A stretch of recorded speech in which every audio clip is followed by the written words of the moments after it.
আমরা ডাইরেক্ট সরাসরি কোরআনে যাই ইনশাআল্লাহ। কোরআনের মধ্যে আল্লাহ রাব্বুল আলামিন কি বলেন? যে আয়াতটা আমি প্রথম পাঠ করেছি, আল্লাহ রাব্বুল আলামিন বলেন, আল্লাযীনা ইউনফিকুনা ফিস সাররাই ওয়াদ দাররাই ওয়াল কাযিবিনাল গায়যা ওয়াল আফিনা আনিন নাস আল্লাহু ইউহিব্বুল মুহসিনিন।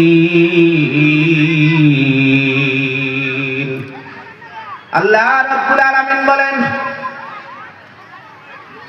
আল্লাহ রাব্বুল আলামিন বলেন, আল্লাযীনা ইউনফিকুনা ফিস সাররাই ওয়াদ দাররাই,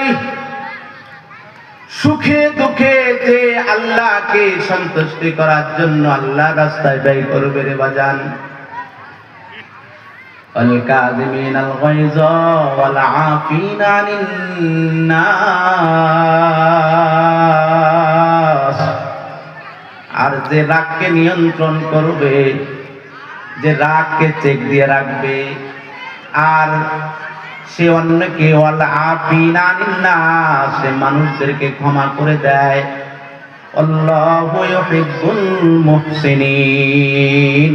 আল্লাহ রাব্বুল আলামিন বলেন, তাদের উপর আমি দয়া করি, তাদেরকে আমি ভালোবাসি। সুবহানাল্লাহ।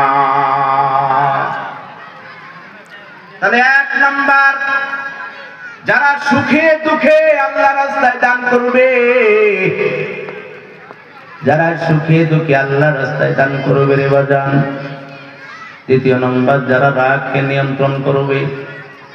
তৃতীয় নাম্বার, যারা মানুষদেরকে ক্ষমা করতে ভালোবাসে। আল্লাহ বলেন, এই তিন শ্রেণীর ব্যক্তিকে আমি আল্লাহ ভালোবাসি। সুবহানাল্লাহ।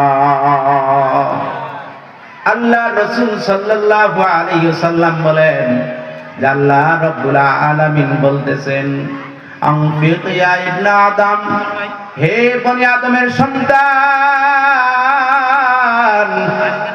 তোমরা খরচ করো। আনফিকু আলাইকা, তাহলে তোমাদের জন্য আমিও খরচ করব। সুবহানাল্লাহ। ব্যয় করবে কি আল্লাহ?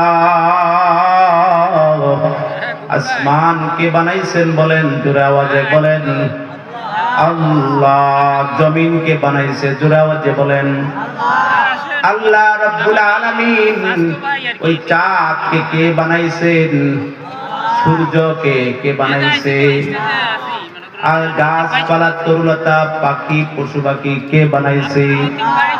সব কিছুর কারিগর মালিক একজন আছে, তার নামটা কি বাজান? সেই মালিক